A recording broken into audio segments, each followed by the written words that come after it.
ഈ ബഹ്റൈനിലെ ഒരു ബംഗാളിയാണ്. അയാളുടെ ഒരു ജീവിത മാർഗ്ഗമാണ്. പകല് മുഴുവൻ വരെ പണിക്ക് പോകും, രാത്രി ഇങ്ങനെ കച്ചറ എടുത്തിട്ട് കുടുംബം പുലർത്തലാണ് അയാളുടെ ജോലി. അത് കാണാൻ പറ്റുന്നുണ്ടോ എനിക്കറിയില്ല.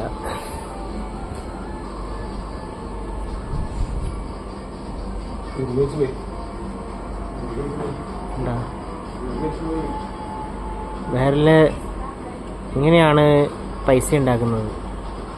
അയാളുടെ അവസ്ഥ കണ്ടോ നിങ്ങള്? ഇതൊക്കെയാണ് പ്രവാസ ജീവിതം എന്ന് പറഞ്ഞാൽ.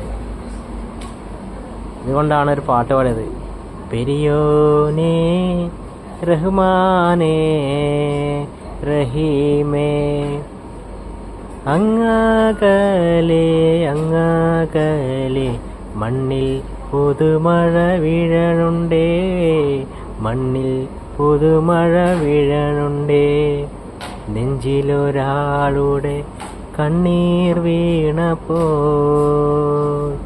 നെഞ്ചിലൊരാളുടെ കണ്ണീർ വീണപ്പോൾ, എത്ര ദൂരത്താണോ എത്ര ദൂരത്താണോ പെരിയോനേ റഹ്മാനേ റഹീമേ.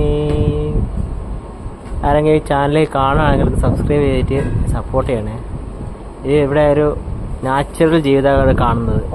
നാച്ചുറലാണ്. പകരം മുഴുവൻ പട്ടി പോലെ പണിയെടുത്തിട്ട് രാത്രി ഇങ്ങനെ ഒരു കുടുംബക്കാർക്ക് വേണ്ടി ഒരു അന്നത്തിന് വേണ്ടിയിട്ട് എക്സ്ട്രാ ഇങ്ങനെ കച്ചറ ബോക്സ് ഉണ്ടാകും. ഇതാണ് കച്ചറ ബോക്സ്. ഈ കച്ചറ ബോക്സിനുള്ള സാധനം എടുത്തിട്ടാണ് അയാൾ കുടുംബം പുലർത്തുന്നത്. 1 കിലോ റേഷന് വേണ്ടിയിട്ടാണ് അയാൾ ഈ കഷ്ടപ്പെടുന്നത്.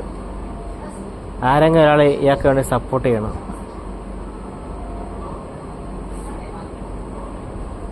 കാണുന്നുണ്ടോ? ഇതൊക്കെയാണ് നാച്ചുറൽ ജീവിതം എന്ന് പറഞ്ഞാൽ. ഇതൊന്നും നാട്ടിൽ കാണുന്ന ആൾക്കാർക്ക് മനസ്സിലാവില്ല.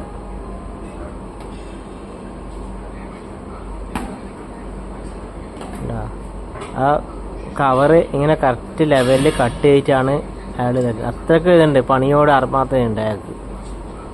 ഇവരെ പോലത്തെ ആൾക്കാരെയാണ് നമ്മളെ രാജ്യത്തിലെ പ്രധാനമന്ത്രിയും മുഖ്യമന്ത്രിയിലാക്കേണ്ടത്. ഇവരെ പോലുള്ള റിസ്ക് എടുക്കുന്ന ആൾക്കാരാണ്. കണ്ടാ, വേണ്ട സ്ഥലം മാത്രം എടുത്ത് കളഞ്ഞു. ഇവരൊക്കെയാണ് പിടിക്കേണ്ടത് നാളെ നമ്മളെ ഇലക്ഷനിൽ എത്തിക്കാൻ. ഇവർക്ക് വേണ്ടി ഞാൻ ജീവിക്കേണ്ടത്, അല്ലാണ്ട് ഇങ്ങനെ AC റൂമിൽ കിടന്നു വാങ്ങുന്ന ആൾക്കാർക്ക് വേണ്ടിച്ചല്ല. വേണ്ട, ഇത് കണ്ട അട്ടിക്ക് ചിക്കുന്നുണ്ട. ഇതാണ് ജീവിതം. ഒരുത്തം പോകുന്നുണ്ട്, സൂട്ടൊക്കെ പോകുന്നുണ്ട്, ചെറിയ എക്കനാണ്, കുഴപ്പമില്ല, അവൻ അതൊന്നും നോക്കുന്നില്ല. പക്ഷേ നോക്കണ്ട, ഇതാണ് ജീവിതം. ജീവിതം എന്ന് പറഞ്ഞാൽ ഇതാണ്.